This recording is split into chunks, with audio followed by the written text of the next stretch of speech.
Today's review is going to be a rather interesting one. All of our reviews up until now have been rather straightforward, but the movie we will be talking about today is definitely the strangest thing we have covered on this channel. Today we will be reviewing Rock and Rule, or Ring of Power as it's known outside of America. Now, we could jump straight into this movie, but that's not the best idea. This movie had such an interesting history behind its development that it would be criminal to go into this movie without knowing its origins. So, get comfortable, because this review is going to be a lengthy one.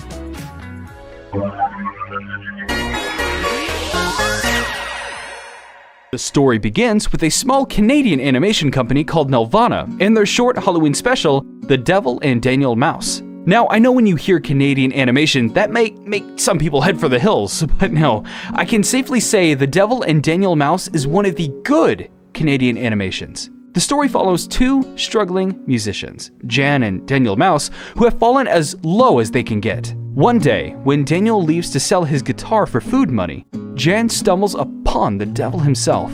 The devil offers her fame and fortune in exchange for her soul, which is to be paid on the biggest night of her life. She agrees to the contract and begins her life as a star, with the devil doing all he can to keep Daniel out of her life. After rising to the top and performing at the biggest concert in the world, the devil comes to collect her soul. Jan runs away and finds Daniel in their usual spot and tells him the whole story, but Daniel won't let her go. When the devil shows up once more, Daniel challenges him at a trial. The devil agrees under the condition that he can supply the judge and jury. The devil summons the most wicked souls in the music industry against them, and there was no loophole in the contract to exploit. When all hope seemed lost, the musicians play one last song together, winning the hearts of the jury and judge who rules in favor of them. They win, the devil leaves in fury, and it ends rather abruptly on that one last song. It's a fun short that has a lot of effort put into it, and there's a lot to love about it, especially the animation. Now keep in mind, this short came out in 1978, and yet it has far superior animations than most 80s cartoons. What I love the most is the devil himself. He has such a fantastic design, and they could have not picked a more perfect voice actor for him. I like your style. Too bad you're not a singer. I really recommend you all check out this cartoon. I'll leave a link to the full short in the comments below. After the short was made, Nelvana decided it was too good of a short to just be on TV, and decided to put their efforts into turning this short into a feature-length movie. What started out as a passion project soon ballooned way out of control. Now, normally, if I need to do background research on a movie, I'll go to a site like Wikipedia to get my information. But as I was researching this movie, I came across a storyboard artist for the movie, Vern Andrew. He uploaded a ton of videos about this project he had worked on over the years, including scenes he worked in on Rock and Rule. I will leave a link to this channel down in the description and comments below, so definitely show him some support. Anyways, Vern had told me some interesting information about the movie that I wasn't able to find on Wikipedia. Rock and Rule started out as a feature-length version of The Devil and Daniel Mouse, which had a very rough start. They went into the project thinking that they could make a 3 half-hour animations back-to-back, rather than working on an actual 90-minute film. This mindset caused a lot of issues in its production, especially when the script wasn't even completed by the time production began on the movie. Due to there being no real direction on this movie, it spent several years in production and went through many changes. In the latter half of its production, the production finally found some stability. The new idea was to make an animated feature for adults. Now, this idea isn't new whatsoever, but a running theme with these adult animation features is that they never do well when they release. This is mainly due to the 80s being a tough time to sell adult content. There was a real war against adult content such as drugs and, to a lesser extent, swearing. Nancy Reagan's Just Say No campaign really hurt the chances of these animated adult features' chances of succeeding. That aside, while they wanted to go for a more adult story, they wanted the animation to be on par with Disney at the time. And there was no doubt that the animation of this movie is astounding. Its animation looks years ahead of its time, which is thanks to the fact that over 300 animators worked on this movie, including 2 of Disney's old men, Frank Thomas and Ollie Johnson. The production of this movie seemed like a miracle of sorts, as it had no real competition against it. So they had free reign over hiring animators and anyone else they could get their hands on to work on the movie. The movie started out with a humble budget of $3 million, but soon skyrocketed to $8 million. Now keep in mind that this was during the 80s, where $8 million was worth so much more than it is today. Now, a movie having a very high budget seems nice in concept, but keep in mind that in order for a company to make money back on this movie, the movie will have to earn well over the budget it took to make it. And a budget of $8 million doesn't seem so great when the movie only earned back $30,000. As you can imagine, it was a tremendous loss to Nelvana, which nearly put them out of business. The fault for the movie earning too little money at the box office was at the fault of the MGM Entertainment Company, who offered to distribute the movie in the United States. What's criminal here is that the company picked up the movie 1 year before its release, and after seeing it, they decided they didn't really care for it. And since they pretty much kept the distributing rights for this movie captive, they did the only logical thing and released this movie into as few theaters as possible. So, now you know a brief history of this movie's production. There is much more to talk about in terms of the production itself, but now's the time to actually talk about the movie itself. So, we'll start with one of the weaker aspects of the movie, the plot. As I mentioned earlier, the script for this entire movie wasn't even finished by the time it went into production, and the constant changes mid-production definitely didn't help. So, keep that in mind as I try to explain the story to the best of my capabilities. The movie starts off in a far-off future, long after the events of World War III. The human race was wiped off from the face of the planet, and in its place, the remaining animals evolved and took our place in society. In this new society, we meet the fading rock star Mach, who has grown bitter towards the world for growing tired of his performances. He seeks to summon a demon from another dimension to exact his revenge upon the world, but finds that in order to complete the ritual, he needs a specific voice in order to summon the demon. You got all that? Good. We're not even 3 minutes into this movie, and you're given so much to take in. Pacing is not this movie's strong suit, and it only gets worse from here. We cut to a club where we meet the main characters of this movie, Angel and Omar, rehearsing for a show with their bandmates Dizzy and Stretch. Mach arrives at the club just in time for their performance. As the band is in the middle of one of Omar's songs, the owner cuts the power and tells them their song stunk. They persuade him to let them sing, and Angel decides that they should play her song. Frustrated, Omar walks out on the band. However, Mach realizes that Angel is the voice he needs to summon the demon. Mach invites the band to his mansion, with Omar tagging along as well. Now, what really sold me on watching this movie was this next scene. For the past 20 minutes, we have never gotten a look at Mach. We have only ever seen him on the cover of Darkness, with many references to Mach's name covering every environment as we get set in. Despite Mach's dying fame, it's clear that he is a power to be reckoned with, and his reveal scene lives up to the hype the movie had created.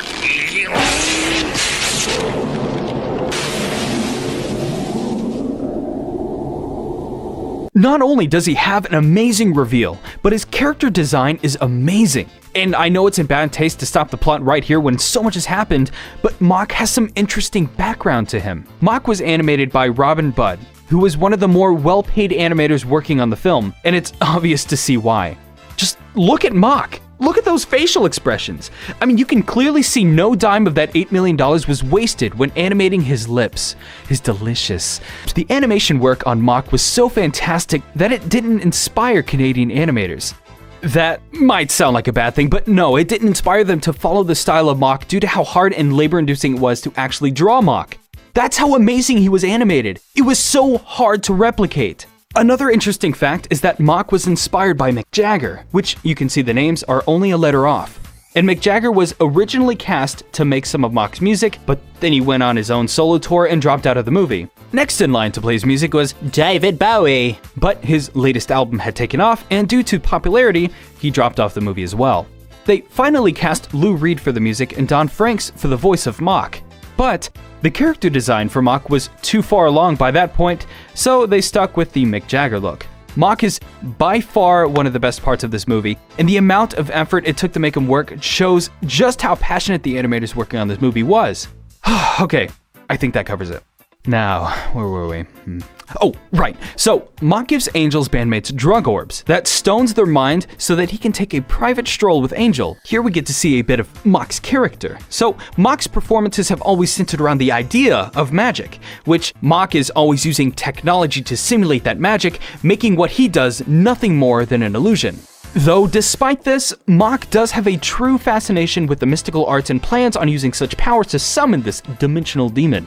Though in an interesting twist, we learn that Mock's dying fame was not as serious as he made it out to be. Mock's concern over his dying fame was over the fact that his last concert didn't completely sell out. Those few empty seats had driven him mad, making him want to show the world true horrific magic. We then get an amazing scene of Mock trying to persuade Angel to join him, as he alters the world around her in an illusion. Angel refuses his offer, saying that the band means more to her than any power in the universe, and Mock kindly accepts her refusal. That is before drugging her, kidnapping her, and transforming his mansion into a hot air balloon that sets its course for New York City. The Stone band members are left in an out-of-control car rolling downhill and back into the city before crashing into a water fountain. An officer comes to arrest them, but not before Omar and the gang Looney Tunes their way into stealing his car. And after a neat road trip montage, they make it to New York, only to get arrested upon entering. Who would have guessed?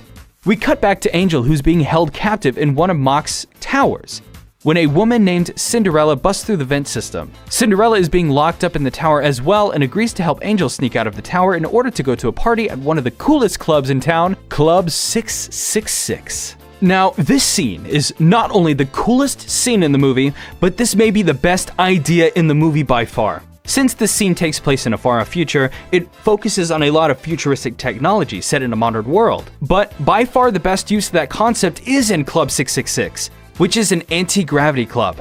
This means the animators can have a field day with the limitless possibilities of having an anti-gravity club. And as you better believe, they make some amazing visuals here. Also, as far as sexual themes and drugs use go, this movie actually has been very tame. The worst we've gotten so far was implied sex and the drug orbs, but here it all gets turned up to 11. There's a lot more of this scene that I want to show, but I prefer not to get kicked off YouTube. A good chunk of this scene is very seizure-inducing, so it's best to keep those scenes at a minimum in this review. So, as you've no doubt seen by now, Omar and the gang were bailed out and went to Club 666 looking for Angel. However, they get captured by Mock and his goons are put into some really odd futuristic torture devices. Angel finally agrees to sing for Mock in the condition that he let her friends go. Mock drugs up her friends and sends them back home, with Angel finally summoning the demon he had been waiting for. However, the concert they performed at to summon the demon didn't have enough electricity to fully manifest it, so Mock heads back to home, which should have enough power to summon this demon.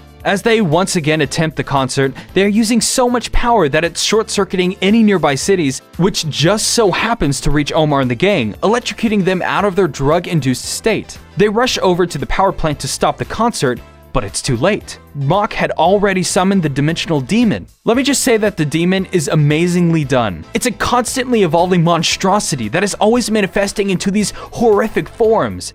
It feels like what you would expect a demon from another dimension to look like. Despite its horrific appearance, Angel gathers the courage to face the beast and try her luck at singing it away. And if you think that's cheesy, then you may not have known that while no one could sing it away, what is needed was two voices in perfect harmony. So yeah, Omar and Angel sing away the demon, sending both it and Mock back to its dimension.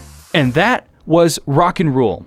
Whew, where do I even start? Well, it's quite clear that the movie was made while the script was still in development. The movie's plot was a big mess that doesn't feel very well structured. It feels like the movie was missing a lot of scenes too, despite it being complete. Like the first time Mock summons the demon. We don't get to see it. We just go from the scene where Mock sends off Angel's friends to them listening about the demon's attack on the news. There's plenty of scenes in the movie that they felt like they skipped a segment of the story, and not to mention the scenes that are completed don't transition well into other scenes. That being said, I think that still works in a way. When I review movies or shows, I tend to judge how well they are written, and that it'll serve as a basis for my overall opinion on the episode being talked about. But here, it works primarily due to the animation. Now, I'm not going to focus too much on the animation because, as you can see, it's freaking fantastic. But no amount of praise I can give will do it any justice. That being said, the effort put into this animation does work well with the mess of a story like this. Since the story does feel a bit outlandish, where anything could happen, the animators could pretty much do what they pleased. We are given such amazing visuals that I don't think we could have gotten if the story did follow a cohesive narrative. Not to mention that this movie did have a few scenes that didn't follow the story, but instead just lets us admire the animation with some fantastic music playing.